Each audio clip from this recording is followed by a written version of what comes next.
जय हिंद मेरे प्यारे साथियों, कैसे हो आप सभी लोग। उम्मीद करता हूँ बढ़िया होगे, दुरुस्त होगे, तंदुरुस्त होगे और ठीक ठाक होगे। पढ़ाई भी आपकी ठीक ठाक चल रही होगी। तो साथियों, आज जो हमारा चैप्टर है वो है बेलन और शंकु, है ना। बेलन और शंकु। इससे पहले हमने घन घनाभ खत्म कर लिया, 2D में सब कुछ खत्म कर लिया। यानी कि 3D में हमने क्या पढ़ा है, घन और घनाभ। शंकु बेलन के बाद हम पढ़ेंगे गोला, ठीक है। उसके बाद क्या है, 3D भी खत्म हो जाएगा। और जैसे जैसे आपको पता है, एक दो चैप्टर जो रह रहे हैं हम वो भी खत्म करा देंगे, फिर प्रैक्टिस करेंगे और आपकी पढ़ाई को एक शिखर तक, है ना, जहां आप सीना ठोक कर गाओगे कि हाँ भाई अब हम सिलेक्शन के हकदार हैं, ठीक है। इस शिखर तक पहुंचा देंगे, ये हमारा वादा है आपसे पर्सनली, ठीक है। और आपको पता है जब हम वादा कर लेते हैं तो निभाते हैं। तो सबसे पहले अब हम बात करेंगे बेलन। वेलन को हम शायद इंग्लिश में कहते हैं सिलेंडर, है ना। और शंकु, शंकु को कहते हैं कौन। चलो अब देखो,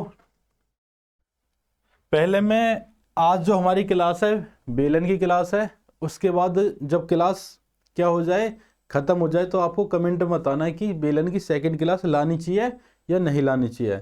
क्योंकि जब भी हम बाद वाली क्लास लाते हैं, और आपको पता है वो जो क्लास होती है वो एडवांस लेवल की होती है। और मुझे लगता है कि यूपीएसआई में इतने हार्ड क्वेश्चन आए भी नहीं थे, ठीक है। आज की क्लास में हम बहुत ज़्यादा ठीक ठाक क्वेश्चन कवर कर लेंगे आज की क्लास में, और मुझे नहीं लगता कि हमें इससे ज़्यादा आगे बढ़ने की ज़रूरत है। बाकी यदि आप कहोगे तो सेकंड क्लास बेलन की आएगी, वरना सेकंड हम शंकु की ले आएंगे, ठीक है। बेलन आज की क्लास में कवर कर लेंगे, खत्म कर लेंगे। देखो ये जो आकृति है आपके सामने, ठीक है, ये जो आकृति बनी हुई है ये क्या है, ये एक तरह का क्या है, वेलन ही है ना। इसी टाइप में होता है वेलन। चलो अब देखो, मैं आपको एक चीज और दिखाता हूं भाई, यहां से यहां तक। अब ये क्या है, बीचों बीच में ये आपको दिखाई दे रहा होगा भाई। यदि हम ये देखो, ये जो हमें अंडाकार जो दिखाई दे रहा है ना, ये एक्चुअली अंडाकार नहीं है, ये बिल्कुल गोल है ना। क्योंकि 3D वाली आकृति है, तो हमें जब दूर से देखेंगे तो हमें ऐसी दिखाई देगी। ये एक्चुअली बिल्कुल गोल है, यानी कि वही व्रत है ये जो हम पढ़ चुके हैं, ठीक है। यानी ऊपर जो व्रत है ये वही व्रत है जो हम पढ़ चुके हैं। यानी कि अब मध्य से अगर यहां जा रहा है तो मैं ये कह सकता हूं यहां से यहां तक की दूरी r होती है, यही तो त्रिज्या है भाई, यही तो त्रिज्या है। ये क्या होती है, ये यहां से यहां तक की दूरी ही r होती है। अब देखो बात करते हैं हम यहां से, यानी कि अगर खींच दें यहां से यहां तक, तो ये क्या होती है हमारी, यही हाइट होती है, यानी ऊंचाई, ठीक है।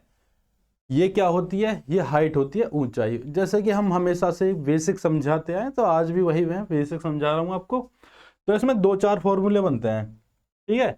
बस उन्हीं को देख लेते हैं, बाकी तो कुछ ऐसा कुछ है नहीं इसमें। देखो बेलन, ठीक है, बेलन का जो आयतन है, आयतन। अब आपको पता है किसी भी चीज का आयतन क्या होता है भाई। अब तक हम क्या निकालते थे, वहां एक तरह से क्षेत्रफल कह देते थे, यहां से आयतन कह देते हैं। क्योंकि भाई अंदर का जो एरिया है, यानी कि इसमें कितना पानी आएगा, तो उस चीज को हम जैसे आयतन में ही नापते हैं, ठीक है। अब देखो यहां क्या है, आयतन। और आपको पता है भाई ये क्या था, ये ऊपर क्या था, ये था व्रत। बात समझना, ये क्या था, ये था व्रत, व्रत था। अब जब ये वृत्त था तो हम वृत्त का क्षेत्रफल कैसे निकालते थे भाई, सभी को पता है, पढ़ चुके हैं ना हम, पाई आर स्क्वायर। कैसे निकालते थे, पाई आर स्क्वायर, यही तो हमारा वृत्त होता था, ठीक है। लेकिन अब इसमें क्या है, इसमें हाइट और मिल गई हमें, क्या मिल गई, हाइट, ठीक है। और जब हाइट मिल गई तो एच और लगा देंगे बस, ठीक है। यानी वृत्त का क्षेत्रफल तो हमें निकालना है, हाइट और मिल गई तो एच और लगा दो, आयतन आ जाएगा, ठीक है। तो ये हमें क्या है, चीजें लिंक करनी है, लिंक करोगे तभी तो आपको यादें होंगी ये। अब जब याद हो जाएंगी तो सारी चीज आसान हो जाएंगी। और मैं बात करता हूं इसके वक्र पृष्ठ की, यानी कि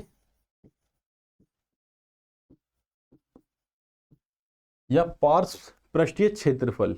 कल भी मैंने आपको बताया था भाई, पार्श्व पृष्ठीय क्षेत्रफल क्या होता है, वक्र पृष्ठ, पार्श्व पृष्ठीय क्षेत्रफल एक ही बात होती है, ठीक है। और जहाँ 2D वाली आकृति थी वहां हम भाई एक्चुअली हम जब नाम देते हैं तो आकृति के हिसाब से देते हैं, है ना। तो एक तरह से हम इसे कह सकते हैं परिमाप। क्या कह सकते हैं? परिमाप। ठीक है, लेकिन यहाँ आपने परिमाप का फॉर्मूला नहीं देखा होगा ना, तो ये मान लो यही परिमाप है। क्या है? ये परिमाप ही है। ठीक है, ठीक है। तो जब परिमाप है तो आपने वृत्त का जो परिमाप है क्या पढ़ा है? जो वृत्त का मतलब परिमाप तो कहते नहीं थे, वृत्त में भी उसे परिधि बोलते थे, है ना। तो हमने पढ़ा था 2πr। क्या पढ़ा था? 2πr। ठीक है, लेकिन मैंने क्या कहा, यहां हमें हाइट और मिल जाती है तो हम क्या लगा देंगे? h। ठीक है,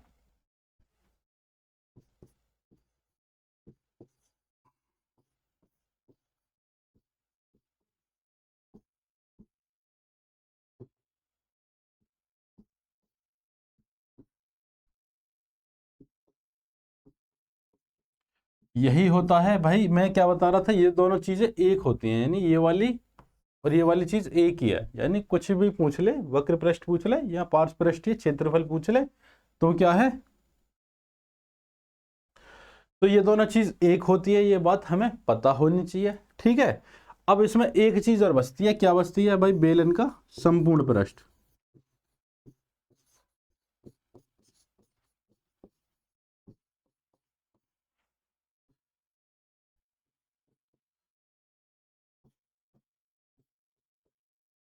ठीक है, संपूर्ण पृष्ठीय क्षेत्रफल ये क्या होता है? ये होता है, देखो, संपूर्ण पृष्ठीय क्षेत्रफल होता क्या है, ये बताता हूं। देखो भाई, इसका जो फॉर्मूला होता है 2πrh प्लस 2πr²। ठीक है, यानी कि अब देखो, जब हमने देखा भाई संपूर्ण पृष्ठीय क्षेत्रफल का मतलब है कि हमने परिमाप को भी इसमें ऐड कर दिया और इसमें क्षेत्रफल को भी ऐड कर दिया।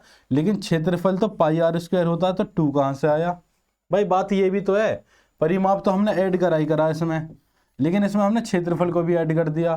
तो जब क्षेत्रफल πr² होता है तो 2 कहां से आया? तो मेरे भाई क्षेत्रफल ऊपर का भी और नीचे का भी डबल निकालना है, और जब डबल क्षेत्रफल होगा तो 2 से गुणा होगी। ठीक है, यानी जब क्षेत्रफल डबल होगा ऊपर का और नीचे का, तो क्या करेंगे हम? 2 से गुणा करेंगे। ठीक है, तो इसका जो बेलन का संपूर्ण पृष्ठीय क्षेत्रफल जो होता है वो ये होता है। ठीक है भाई, आपको फॉर्मूला तो दिखाई दे रहा होगा, लेकिन इसे और इजी बनाने के लिए हम क्या कर देते हैं? 2πr कॉमन ले लेते हैं।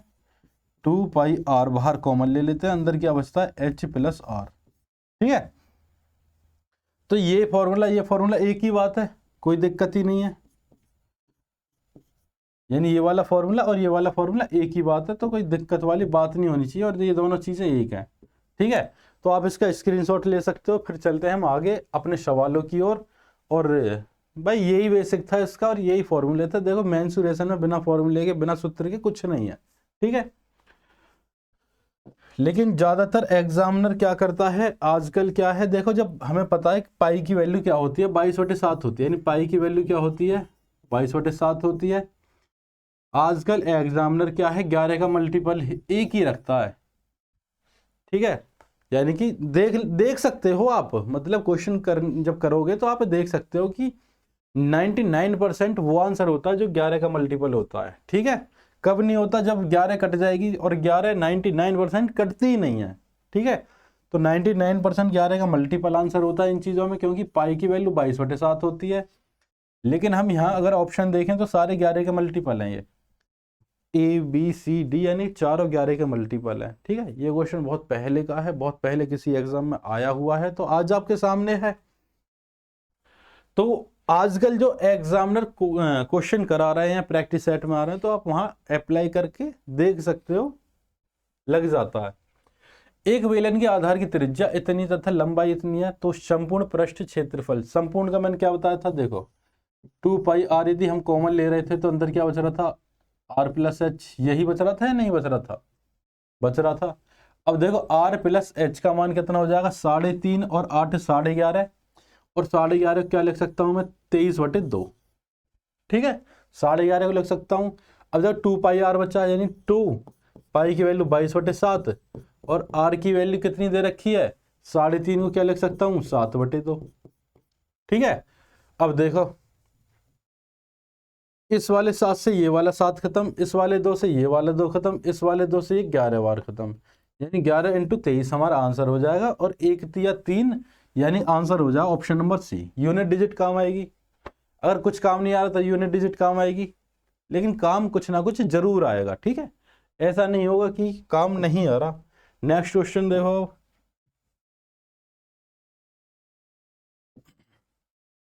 दो बेलनों के आधार की त्रिज्याएं 2:3 के अनुपात में है तथा इनकी ऊंचाइयों का अनुपात 5:3 है, इनके आयतनों का अनुपात क्या होगा।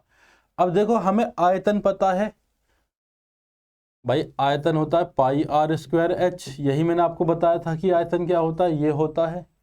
लेकिन जब दो बेलन है तो मैं उसी हिसाब से करूंगा। देखो पहले लिखूंगा पाई, फिर लिखूंगा आर, यानी आर का मान यहाँ कितना है, 2 है, तो कोष्टक में 2 का ही स्क्वायर कर दो। या 2x स्क्वायर करोगे तो आपको बाद में भी स्क्वायर करना है, तो x से x खत्म हो जाएगा, तो इसलिए खाली 2 का स्क्वायर कर लो, इंटू 3 यानी 2πr² × h अनुपात, ठीक है। अब यहाँ क्या हो जाएगा, पाई 5 का स्क्वायर, सीधा सीधा लिख दूं,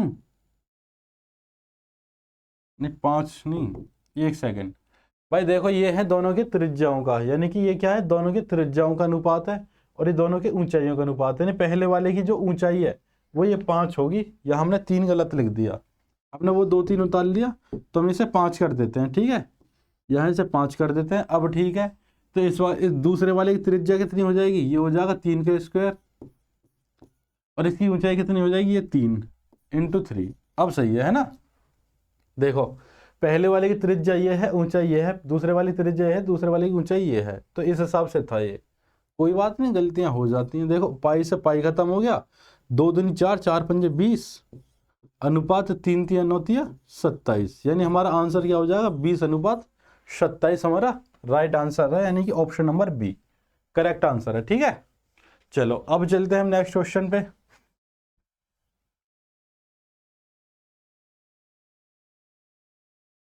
दो बेलनों के आधार की त्रिज्याएं क्रमशः 3:5 यानी 3:5 के अनुपात में तथा इनकी ऊंचाइयां 2:3 के अनुपात में है, इनके वक्र पृष्ठों का क्षेत्रफल क्या होगा। वक्र पृष्ठ का क्षेत्रफल क्या होता है, 2πrh, मैंने बताया वक्र पृष्ठ क्या होता है, एक तरह से परिमाप में h और जोड़ दो बस, ठीक है। यानी कि जैसे हम कमरे का क्षेत्रफल इंटू h कर रहे थे ना, घनघनाम में क्या कर रहे थे, घनघनाम में परिमाप इंटू ऊंचाई, तो यहाँ भी वही चीज होती, वही यहाँ भी वही चीज थी, यानी यहाँ क्या था, परिमाप इंटू ऊंचाई। भाई देखो परिमाप इंटू ऊंचाई, ठीक है, तो यही चीज यहाँ थी, परिमाप इंटू ऊंचाई। तो ये क्या है, इनकी आकृति सीधी सीधी होती है, टेढ़ी मेढ़ी नहीं होती, तो ये सारी चीजें एक जैसी होती हैं। ऐसे ही हमें यहाँ करना है भाई, परिमाप इंटू ऊंचाई। देखो 2πr क्या है, वक्र पृष्ठ 2πrh, ठीक है। अब हमें क्या निकालना है भाई, पहले वाले की त्रिज्या कितनी दे रखी है, देखो 2 और पाई दोनों में आ जाएगा, तो 2π से 2π खत्म हो जाएगा, आर एच की वैल्यू अलग अलग है, कोई दिक्कत नहीं भाई, 2π से 2π खत्म हो गया, आर एच रख लो बस। तो पहले की आर कितनी है, 3, पहले की एच कितनी है, तो पहले की आर 3 है, पहले की एच कितनी है, 2, दूसरे की आर कितनी है, 5, दूसरे की एच कितनी है, 3, यही है इनके वक्र पृष्ठों का क्षेत्रफलों का अनुपात। तो ये कितना हो जाएगा, 3 दूनी 6, यानी 3 से 3 खत्म कर सकते हो, गुणा भी करने की जरूरत नहीं है। देखो 3 से यहाँ 3 खत्म कर लो, अनुपात आ जाएगा 2:5, सीधा सीधा, यानी ऑप्शन नंबर ए क्या हमारा करेक्ट आंसर हो जाएगा। भाई मैंने यहाँ आर एच इसलिए नहीं काटा क्योंकि आर एच का मान तो अलग अलग होगा, 2π का मान एक जैसा है, क्योंकि 22 का 2/7 और ये 2 है ही, तो मैंने इससे ये खत्म कर दिया, आर एच की वैल्यू रख ली, 3 से 3 खत्म, 2,5 हमारा राइट आंसर आ गया। अब देखो नेक्स्ट क्वेश्चन, एक बेलनाकार स्तंभ का वक्र पृष्ठ 264 वर्ग मीटर है तथा आयतन 924 घन मीटर है, इसके व्यास का इसकी ऊंचाई से क्या अनुपात है, यानी होगा, ठीक है, इसका व्यास का इसकी। अब देखो वक्र पृष्ठ क्या होता है, 2πrh, और आयतन क्या होता है, आयतन πr²h बराबर कितना दिया है, 924, बात समझते रहना। और वक्र पृष्ठ क्या होता है, 2πrh बराबर कितना दिया है, 264, ये बात आपके समझ में आ रही होगी। मैं पाई से पाई खत्म कर देता हूँ, एक आर से एक आर खत्म कर देता हूँ, ठीक है। जरूरी है यहाँ एच से एच खत्म कर लो, ये क्या बचा 2, इस 2 से ये खत्म कर लो, 2 एकम 2, 2 3 6, 2 दूनी 4, ठीक है। अब क्या बचा, यहाँ आर बचा, बस इसका भाग इसमें दे दूं तो क्या आर की वैल्यू आ जाएगी। तो 12 से काट लो इसे, 12 एकम 12, 12 एकम 12, 12 सत्ते 84, 8 12 सत्ते 84 और 11 सत्ते 77, यानी कि 7 आ गया। आर की वैल्यू कितनी आ गई, 7। लेकिन मुझे ऊंचाई भी चाहिए, क्योंकि इसने व्यास और ऊंचाई का अनुपात पूछा। तो ऊंचाई कैसे निकालूंगा मैं, यहाँ रख लो, देखो 2 पाई की वैल्यू 22/7, आर की वैल्यू 7, एच मुझे पता नहीं है, बराबर 264 मुझे पता था, ठीक है भाई, मैंने यहाँ रख दिया ये, ठीक है। ये सारी चीज 7 से 7 खत्म हो जाएगा। अब आप या तो सीधा सीधा भाग दे लो या फिर 2 से पहले काट लो, 2 एकम 2, 2 3 6, 2 दूनी 4 और 22 से फिर काट लो इसे, 22 पंजे 110 और 22 छिक्के, ठीक है। ये यानी एच कितना हो जाएगा 6, आर कितना हो गया 7। लेकिन हमसे क्या पूछा था, हमसे पूछा था व्यास का और ऊंचाई का अनुपात। तो व्यास कितना, इससे 2 गुना यानी 14 और ऊंचाई कितनी 6, काट लो 7/3 क्या है हमारा राइट आंसर हो जाएगा, 7/3, यानी ऑप्शन नंबर डी क्या है हमारा राइट आंसर है, 7/3, ठीक है। स्क्रीनशॉट ले लिया करो, ठीक है, कोई दिक्कत नहीं है। नेक्स्ट क्वेश्चन, एक वेलन के आधार का व्यास 42 सेंटीमीटर, यानी आधार का व्यास कितना है 42 सेंटीमीटर, तथा इसके वक्र पृष्ठ का क्षेत्रफल इतना है, इतने सेंटीमीटर स्क्वायर है, ठीक है। इस वेलन की ऊंचाई कितनी है, यानी कि व्यास दे दिया, वक्र पृष्ठ कितना होता है 2, पाई की वैल्यू 22/7, आर की वैल्यू कितनी हो जाएगी भाई, व्यास 42 है तो आर की कितनी हो जाएगी आधी, 2 पाई आर एच, एच हमें पता नहीं है, बराबर 1320। अब जो निकल के आएगा वो एच आएगा, बस बात ही खत्म है, इतनी सी बात थी। 7 × 21, 3 दूनी 6, 6 से काट लो, 6 दूनी 12, 6 दूनी 12 0, यानी एच कितना आ जाएगा 22 से 10 बार खत्म, एच की वैल्यू आ गई 10, यानी एच आ गया। ऑप्शन नंबर बी क्या हमारा राइट आंसर है, ठीक है मेरे भाइयों। 22 से 22 खत्म, कितना आ जाएगा एच, एच आ जाएगा 10। आ गया होगा समझ में। अब चलते हैं नेक्स्ट क्वेश्चन पे।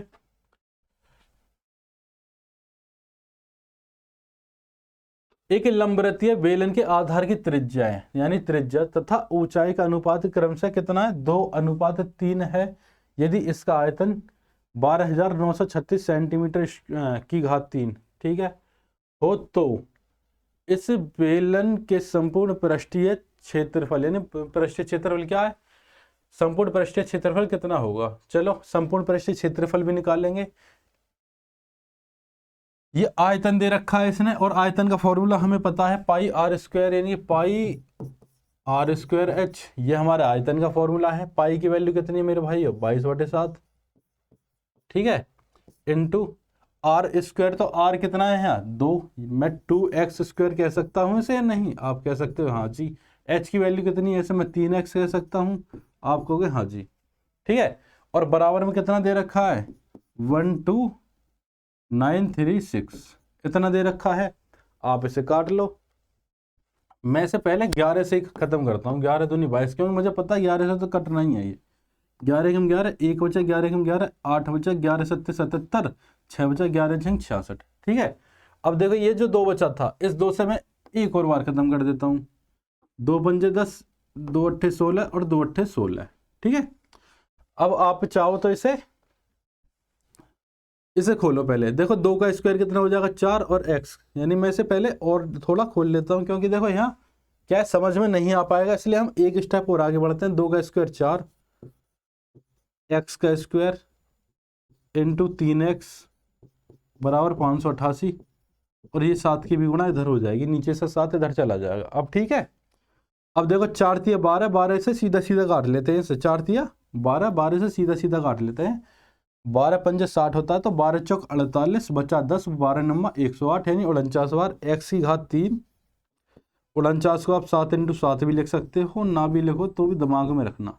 तो x की वैल्यू कितनी आ जाएगी 7, x की वैल्यू कितनी आ गई 7, और x क्या था हमारा, यानी अनुपात में हमने 2x माना था 3x माना था, तो क्या है, त्रिज्या कितनी हो जाएगी जब x की वैल्यू 7 है, तो त्रिज्या हो जाएगी 14 और ये हो जाएगी 21।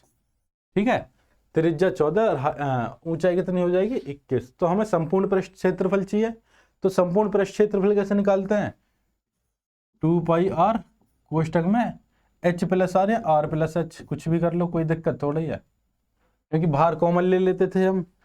अब हमारे पास क्या है भाई, 2 भी हमारे पास है, पाई का मान हमारे पास है 22/7, आर की वैल्यू हमारे पास कितनी है 14 है, कोष्टक में इन दोनों का योग ये कितना हो जाएगा 35, सीधा सीधा ऐसे लिख दो। ठीक है, अब देखो 7 पंजे 35 और 5 चौक 20, यानी यूनिट डिजिट 0, और यूनिट डिजिट 0 देगा, 5 की गुणा आप किसी भी सम डिजिट में कर लो, क्या 0 आएगा, एक ही ऑप्शन है यूनिट डिजिट 0। ठीक है, घबराना ही नहीं है, सीधा सीधा हमारा आंसर आ रहा है। ठीक है मेरे भाइयों, और आप करके देख सकते हो, कोई दिक्कत नहीं, आ जाएगा, इतनी बड़ी बात थोड़ी है। ठीक, चलो अब चलते हैं नेक्स्ट क्वेश्चन पे। भाई समय बचाना होता है ना हमें तो, और जैसे यूनिट डिजिट 0 भी है ना, तो आप यहाँ मल्टीपल भी ढूंढ सकते हो। देखो 7 का मल्टीपल भी आंसर होना चाहिए, 11 का भी होना चाहिए, देखो 11 का भी मल्टीपल बन रहा है, हालांकि 11 के और भी बन रहे होंगे, और 7 से भी देख सकते हो, देखो 7 चौक 28, 2 बचा, 7 चौक 28, 7 से भी कट गया, इस हिसाब से भी चेक कर सकते हो। कब, अभी तो यूनिट डिजिट 1 में 0 थी तो मैंने आंसर मार्क कर दिया, तब जब एक और ऑप्शन होता है 0 का तो हम 2 पे ही लगाते, 7 का नियम सब पे नहीं लगाते। समय कैसे बचाना होता है, यही तो हमें सीखना होता है। एक लंबवृत्तीय बेलन की ऊंचाई 14 सेंटीमीटर है तथा इसका वक्र पृष्ठीय क्षेत्रफल 88 वर्ग सेंटीमीटर है। तो इसके आधार की क्या बतानी है, हमें त्रिज्या बतानी है, तो इसका आंसर आप, ये हो गया HW। ठीक है, क्योंकि ऊंचाई हमें दी हुई है, वक्र पृष्ठीय क्षेत्रफल हमें पता है क्या होता है 2πrh। ठीक है, तो आप सीधा सीधा इसका आंसर कमेंट में बताओगे कि इसका आंसर क्या है। यदि क्लास देख रहे हो तो कमेंट में बताना। दूसरी बात ये भी बतानी है आपको कमेंट में कि नेक्स्ट पार्ट आना चाहिए नहीं आना चाहिए, ये बात ध्यान करके। ठीक है, वरना मैं तो स्किप कर दूंगा, मुझे नहीं लगता कि आना चाहिए, क्योंकि हमने पहली क्लास में इतने सही अच्छे ठीक ही क्वेश्चन ले लिए, मतलब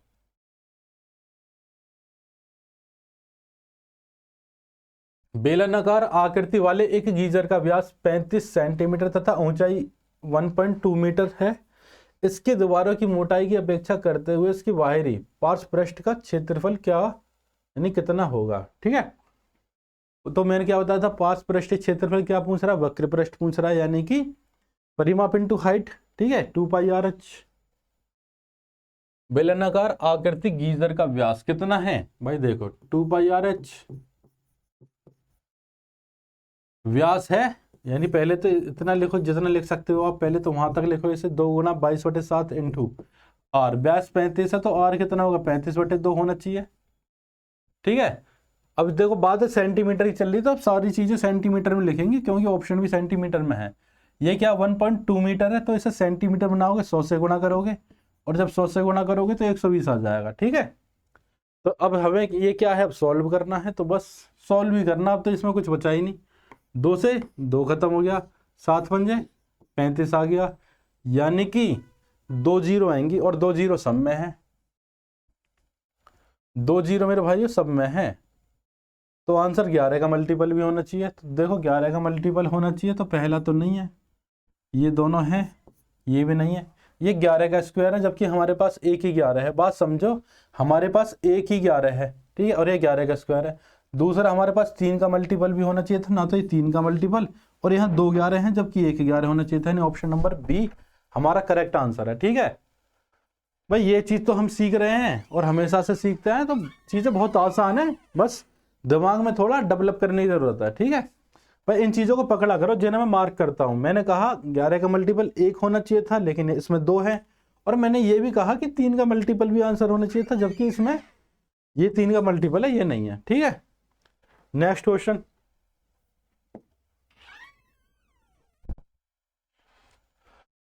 एक बेलनाकार खंबे के वक्र पृष्ठ का क्षेत्रफल 528 मीटर स्क्वायर है तथा इसका आयतन 2772 मीटर क्यूब। ठीक है खंबे की ऊंचाई कितनी, यानी खंबे की ऊंचाई पूछ रहा है। अब सीधी सी बात है, खंबे की ऊंचाई निकाल दो, क्या ही फर्क पड़ा है, बेलन की ऊंचाई निकाल दो, खंबे की ऊंचाई निकल आएगी। अब देखो वक्र पृष्ठ का क्षेत्रफल कितना था, 528 था, और आयतन कितना है, आयतन हम कैसे निकालते हैं, पाई आर स्क्वायर एच बराबर, यानी कि बराबर क्या, सीधा सीधा बटे में कर दो 2 पाई आर एच, अब कर दो बराबर, ये कितना था 2772 दे रखा है, ये कितना दे रखा है 528 दे रखा है, ठीक है। अब देखो कौन कौन सी चीज कट रही है, पाई से पाई खत्म, एक आर से ये आर खत्म, एच से एच खत्म, अब 2 का भाग यहां लगा दो, 2 दूनी 4, 2 छक्के 12, 2 चौक 8। अब इसे काट दो, देखो मैं किससे काटूंगा इसे, 12 दूनी 24, 12 दूनी 24, 12 से काट रहा हूँ, 12 दूनी 24, 12 दूनी 24, 12 दूनी 24, 3, 12 3 36 और 12 एकम 12। अब इसे 11 से काट लो, 11 दूनी 22, 11 एकम 11, 11 दूनी 22, यानी कि आर कितनी आ गई हमारी, आर आ गई 21/2, ठीक है, कितनी आ गई 21/2। अब हमें क्या है, ऊंचाई हमसे पूछी है तो हमें एच चाहिए, हमें भाई आर ही तो आई है हमारी 10.5, लेकिन हमसे ऊंचाई पूछी है, ठीक है। अब इसे हम यहां रख लेते हैं 2 पाई आर एच, हमसे पूछा है पता नहीं है 528, ठीक है। क्या था इसका, वक्र पृष्ठ कितना था 528, वक्र पृष्ठ के बराबर लिख दिया मैंने। अब देखो इस वाली 2 से ये वाली 2 खत्म कर लो, अब कैसे काटोगे आप, 7 या 21 कर लो, इसे 3 कर लो, ठीक है। अब 22 दूनी 44, 22 से सीधा सीधा काट लेता हूँ, 22 दूनी 44, 6 2 8, 22 चौक 88, 3 से काट लो, 3 8 24, तो एच कितना आ जाएगा मेरे भाई 8, और हमसे यही पूछा था, यानी एच कितना है, एच हो जाएगा ऑप्शन नंबर सी, सी हमारा correct answer, option number C क्या है हमारा करेक्ट आंसर। अब देखो नेक्स्ट क्वेश्चन पे, एक ठोस बेलन का संपूर्ण पृष्ठ कितना है, 231 सेंटीमीटर है। यदि इसका वक्र पृष्ठ इसके संपूर्ण पृष्ठ का 2/3 हो तो बेलन का आयतन कितना होगा। देखो सबसे पहले 231 क्या संपूर्ण पृष्ठ है, वक्र पृष्ठ कितना है, इसका 2/3 है, तो 2/3 निकाल लो, 3 7 21, 2 3 7 21 और 77 दूनी 154, ये क्या हो जाएगा, इसका वक्र पृष्ठ हो जाएगा, ठीक है। अब देखो संपूर्ण पृष्ठ कितना होता है भाई, 2 पाई आर एच प्लस, बताया था ना मैंने। अब मैं यहाँ कॉमन नहीं ले रहा भाई, कॉमन लेता तो मैं 2 पाई आर एच प्लस आर अंदर कर देता, लेकिन मैं कॉमन नहीं ले रहा, तो मैं सीधा सीधा देख रहा हूँ 2 पाई आर स्क्वायर। क्यों, क्योंकि कभी कभी क्वेश्चन को देख के हमें उस हिसाब से चीजें लिखनी होती हैं। अब देखो मैं बताता हूं मैंने ऐसा क्यों लिखा भाई, 2 पाई आर एच और 2 पाई आर स्क्वायर, ठीक है। अब इसके बराबर क्या था, संपूर्ण पृष्ठ कितना था 231, यही था। अब मेरे पास से इसका पूरे का मान है, कितना है, इसका मान मेरे पास 154 है, क्योंकि इसने कहा है सवाल में वक्र पृष्ठ क्या है 2/3 है, 2/3 है 154, और ये क्या है, ये वक्र पृष्ठ का फॉर्मूला होता है, तो ये क्या है 154 मेरे पास है, 2 पाई आर स्क्वायर बराबर 154 माइनस हो जाएंगे इधर जाके, तो आप 154 माइनस कर लो, 11 में से 4 के 7 बचे, 12 में से 5 के तो 7 बचे, बस ये क्या हो जाएगा 77, ठीक है। आगे करेंगे अब सवाल को, 22/7 इंटू आर स्क्वायर बराबर 77, 77 को तोड़ लें 11 इंटू 7 में। अब देखो 11 दूनी 22, अब हमारे पास 2 तो 2 हो गए, 2 7 हो गए, तो मैं कह सकता हूँ आर की वैल्यू 7/2 होगी। कितनी होगी, आर की वैल्यू 7/2 होगी। हमसे आयतन पूछा है, लेकिन इसके साथ साथ मुझे हाइट भी चाहिए, तो मुझे हाइट भी निकालनी पड़ेगी, तो मैं हाइट कहाँ रखूँगा, हाइट में ही रखूँगा। देखो 2 पाई आर एच, तो पाई का मान लिख लेना सीधा, 2 पाई आर, आर कितनी है 7/2, एच की वैल्यू मुझे पता नहीं है, ये क्या होता है 154, यानी वक्र पृष्ठ के बराबर ही लिख दिया मैंने। देखो 7 से 7 खत्म हो जाएगा, 2 से 2 खत्म हो जाएगा, और 22 7 कितना हो जाएगा 154, एच की वैल्यू भी कितनी आ गई 7। बात आ गई समझ में, एच की वैल्यू 7 आ गई, और आर की वैल्यू कितनी आ गई 7/2। अब हमें क्या निकालना था, बेलन का आयतन। बेलन का आयतन कितना होता है, पाई आर स्क्वायर एच, यही होता है। तो देखो पाई की वैल्यू कितनी है 22/7। आर की वैल्यू कितनी है 7/2, एच की वैल्यू कितनी है भाई 2 बार 7/2 होगा ना, क्योंकि स्क्वायर है। एच की वैल्यू कितनी है 7। अब देखो इस वाले 7 से एक 7 खत्म कर दो, इससे ये खत्म कर दो। अब देखो नीचे बचा 2। अब 2 का भाग मैं ऊपर दूंगा तो दशमलव में आंसर आएगा, यानी 0.5 आएगा लास्ट में, 0.5। और एक ही ऑप्शन है 0.5, यानी ऑप्शन नंबर ए में। तो ये सारी चीजें हमें देखो दिमाग में लानी पड़ेंगी, और जब तक दिमाग में नहीं आएंगी तो बताओ कैसे होगा, है ना। अब क्या है, हम देखो यहाँ क्या क्या देख सकते हैं, 11 का मल्टीपल भी देख सकते हैं, 7 का मल्टीपल भी देख सकते हैं। लेकिन मल्टीपल हम क्यों लगाएं, मल्टीपल तो हम सब में चेक करेंगे, है ना। लेकिन मुझे पता लग गया जब नीचे 2 बच रहा है तो आंसर जो है सीधे सीधे राउंड फिगर में नहीं आएगा, दशमलव में आएगा। दशमलव में क्या 2 का भाग आप किसी भी विषम संख्या में दे दो, 0.5 ही आता है लास्ट में। एक ही ऑप्शन था, ठीक है। अब देखो आप चेक भी कर सकते हो। देखो 7 दिया 21 बचा 5, 7 8 56 बचा 3, 7 5 35, पूरा पूरा कट गया। और आप 9 के मल्टीपल से 11 के मल्टीपल से भी देख सकते हो, 6 5 11 9 2 11। तो बहुत सारी चीजें हैं। देखो ये भी 11 का मल्टीपल है, ये भी मल्टीपल है, 7 का मल्टीपल है, और ये भी 7 का मल्टीपल हो जाएगा मेरे भाई, ठीक है। और ये हो या ना हो, लेकिन कुल मिला के क्या है, जो चीज मैंने बताई है, क्योंकि एग्जामिनर कहाँ तक बचेगा हमसे, बच जाएगा। तुम बताओ, इतनी सारी चीजें मैं आपको बताता हूँ, इतनी सारी चीजें बताता हूँ, इतना सब कुछ सिखा रहा हूँ, कैसे बच जाएगा। लेकिन आनी भी तो चाहिए ना वो सारी चीजें। भाई बताओ काम कैसे चलेगा, फिर काम कैसे चलेगा, काम चल जाएगा तो सारी चीजें आनी चाहिए। चलो इसका आंसर बताओ।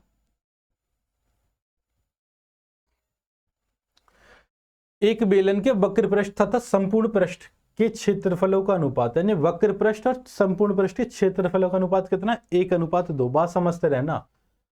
यदि इसके संपूर्ण पृष्ठ का क्षेत्रफल इतना है, यानी कि देखो संपूर्ण पृष्ठ और वक्र पृष्ठ का 1:2 था, तो मैं ये कह सकता हूं 2 की वैल्यू ये है।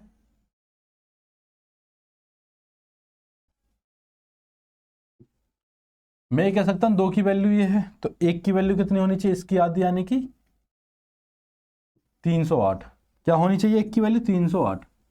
यानी मैं अब ये कह सकता हूं कि भाई संपूर्ण पृष्ठ क्या होता है, 2πRh प्लस 2πr² बराबर कितना है 616। अब मुझे पता है कि वक्र पृष्ठ कितना है, इसका आधा है, यानी कि 1:2 था, तो ये कितना होगा 308 प्लस, यानी कि 308 इधर क्या माइनस में हो जाएगा। अब समझते रहे ना। अब 2πr², जब ये इधर माइनस हो जाएगा तो 616 में से 308 जाएंगे, 308 ही बचेंगे, क्योंकि ये तो आधा होता है ना।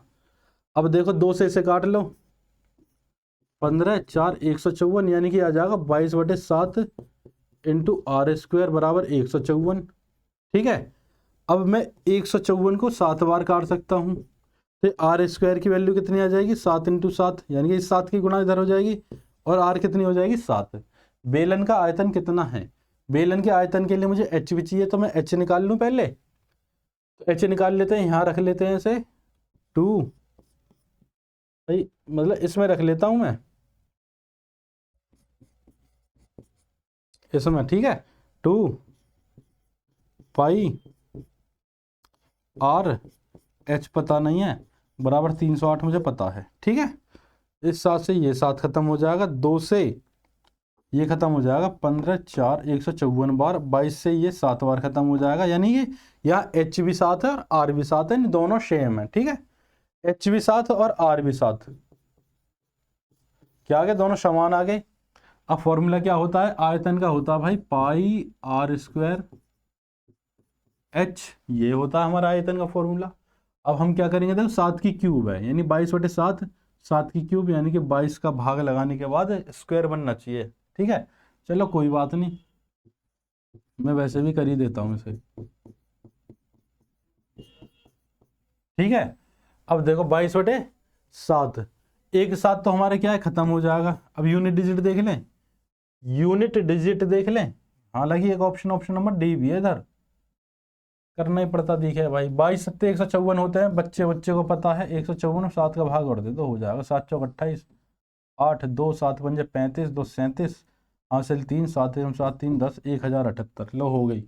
गुणा भी हो गई भाई, इतनी बड़ी बात नहीं थी, ठीक है। लेकिन इनमें से कोई नहीं है, उसने मामला खराब कर दिया था। अगर वो नहीं होता तो डिजिटल हम लगा देते, तो बहुत सारी चीजें हमारे पास, तो किसी से तो आएगा, अरे कहीं तो आएगा, कहीं तो आएगा, कुछ तो आएगा, बच कैसे जाएगा। अब देखो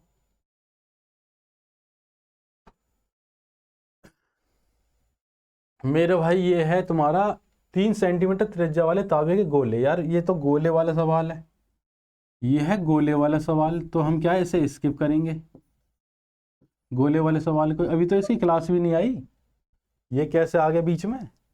तो मेरे भाई इसे हम स्किप करेंगे, जब गोला पढ़ाएंगे तब पढ़ेंगे, क्योंकि अब देखो मैं भी बताने लगा तो समझ में नहीं आएगा आपके, है ना, कि 4/3 पाई आर। कुल मिला के ये है कि अभी तो मैंने कुछ पढ़ाया ही नहीं गोले का। लो जी लो, ये भी गोले वाला आ गया।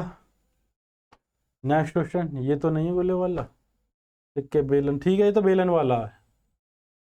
देखो मेरे भाई, 1.5 सेंटीमीटर व्यास तथा 0.2 सेंटीमीटर मोटाई के कितने सिक्के पिघलाए जाएं जिससे एक ऐसा ठोस गोला प्राप्त किया जा सके जिसका व्यास 4.5 सेंटीमीटर तथा ऊंचाई 10। ठीक है, यानी कि ये भी सेंटीमीटर में है, ये भी सेंटीमीटर में है।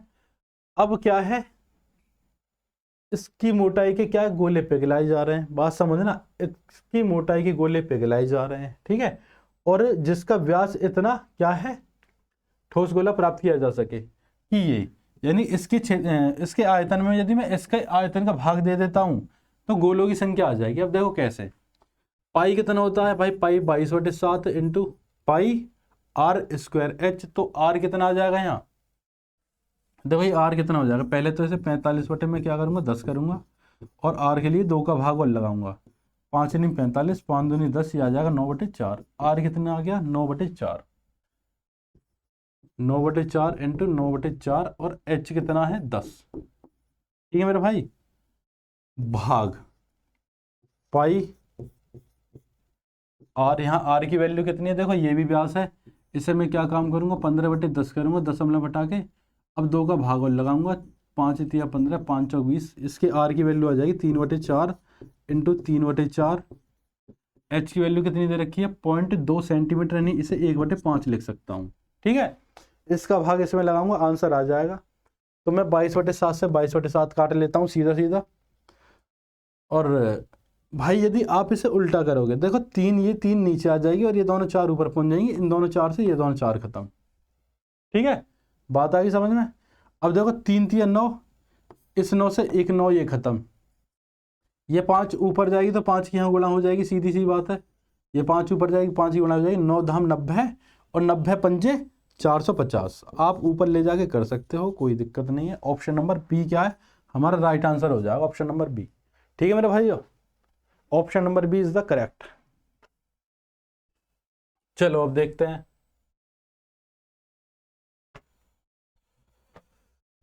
एक ठोस बेलन के आधार की त्रिज्या तथा ऊंचाई का योग कितना है, 37 मीटर है।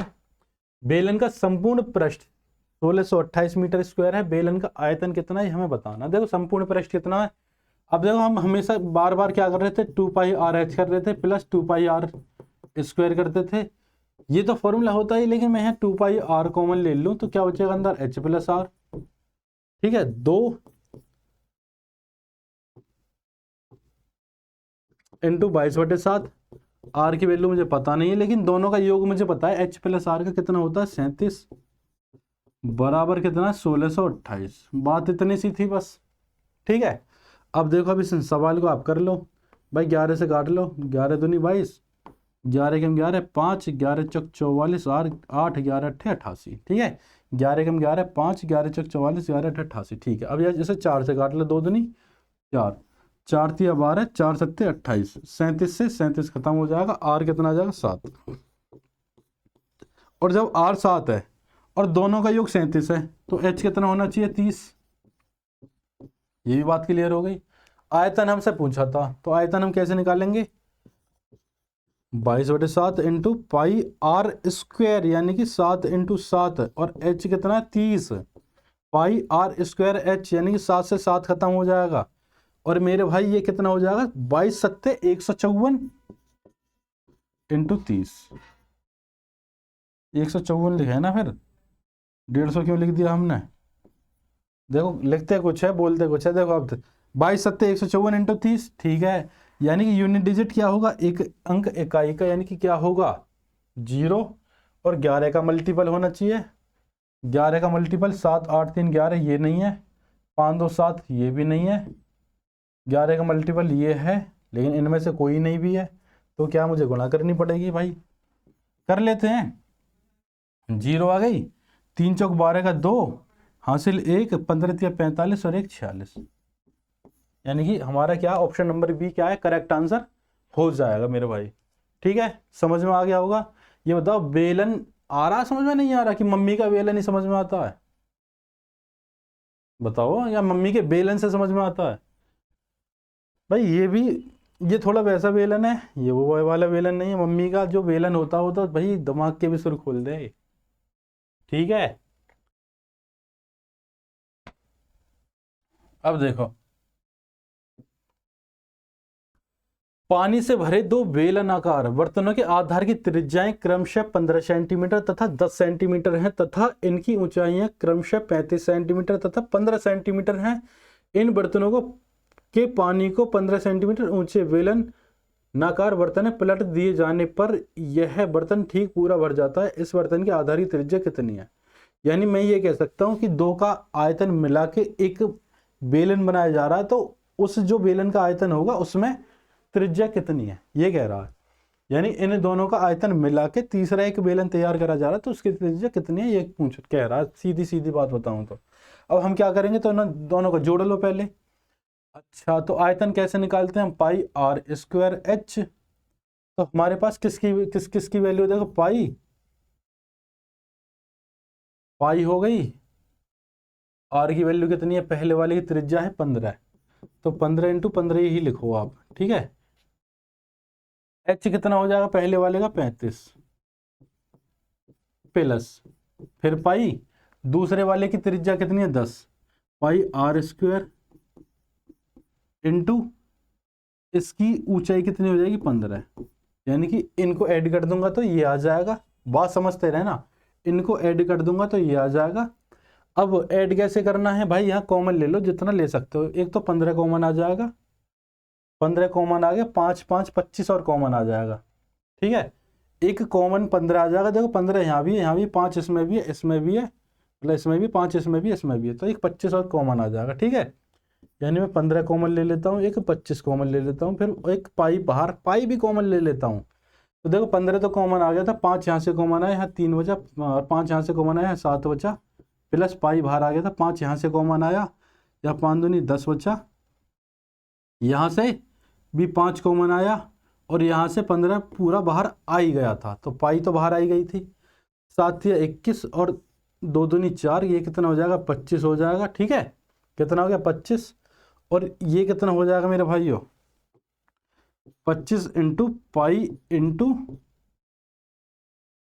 फिर एक और बार 25 इंटू 15, ये हो जाएगा। अब बात समझते रहे ना, ये जो वैल्यू है यानी ये हो गई। मैंने गुणा भाग कुछ नहीं करा, देखो अभी तक मैंने एक भी गुणा नहीं करी।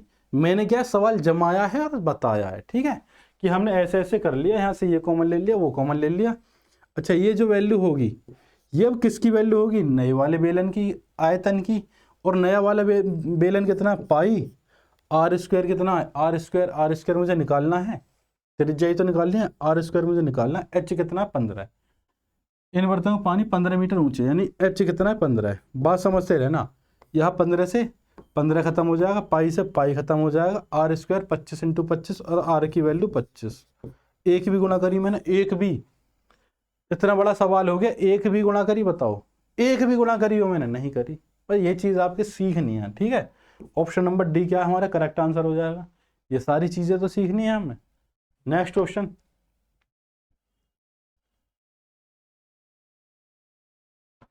दो वेलनों के बराबर आयतन। देखो ये हमारा लास्ट क्वेश्चन है। ठीक है, लास्ट क्वेश्चन के साथ साथ फिर मैं कहना चाहता हूँ, कमेंट में करके ये बता दो कि आपको सेकंड क्लास बेलन की चाहिए, शंकु की चाहिए। क्योंकि बेलन में देखो लगभग जो बेसिक क्वेश्चन आते हैं हमने कवर कर लिए हैं, और थोड़े एक्स्ट्रा भी, क्योंकि अगली क्लास आएगी फिर खिचड़ी पके। मैं नहीं चाहता, देखो आपके समझ में आना चाहिए, मैं यही चाहता हूँ क्योंकि वो थोड़ी एडवांस होगी, है ना, उसमें थोड़े नए क्वेश्चन होंगे। तो आप मुझे कमेंट करके ये बता देना कि तुम्हें सेकंड क्लास चाहिए नहीं चाहिए, ठीक है। किस चीज़ की?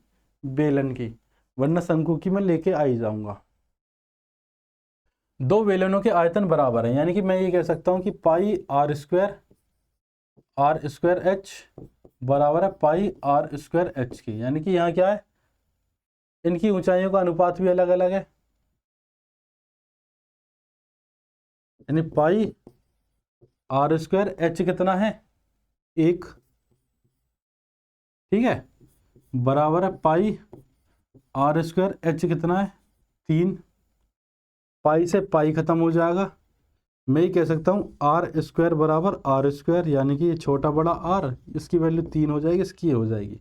अब स्क्वायर को मैं इधर लाऊंगा तो मैं ये कह सकता हूँ भाई आर बराबर कितना हो जाएगा, यानी आर अपॉन छोटा आर बराबर कितना हो जाएगा, √3/1, ये हो जाएगा।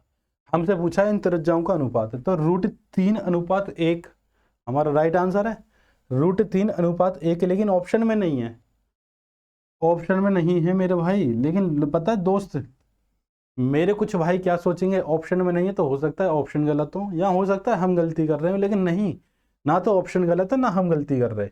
हम क्या काम करेंगे, इस रूट को खत्म करके आप आंसर हर में √3 की गुणा कर दो। अब देखो √3 कितना हो जाएगा, 3, √3 एकम √3। अब देखो, अब मिल गया ऑप्शन में, अब मिल गया, देखो ऑप्शन नंबर डी। एग्जामिनर देख लो कितना चालाक हो रहा है, हो रहा नहीं हो रहा। तो मेरे भाइयों, ये आज की हमारी बेलन की क्लास थी, थोड़ी बेसिक और अच्छे क्वेश्चन थे, मतलब ये भी नहीं थे कि बहुत ईजी हो, बहुत बढ़िया अच्छे क्वेश्चन भी थे और हर तरह के क्वेश्चन थे। तो मुझे बता दो क्लास सेकंड लाऊं या ना लाऊं बेलन की, या इसी से काम चला लोगे? क्योंकि मैं चाहता हूँ कि सिलेबस जल्दी से जल्दी कंप्लीट हो जाए। तो बस ये हमारा लास्ट क्वेश्चन था। तो मेरे भाई क्लास कैसी लगी कमेंट में बता देना, ठीक है। और जो क्वेश्चन मैंने आपको दिया है वो आपके लिए होमवर्क है, उसका आंसर जरूर दे देना, ठीक है। तो ठीक है, चलते हैं। जय हिंद, जय भारत।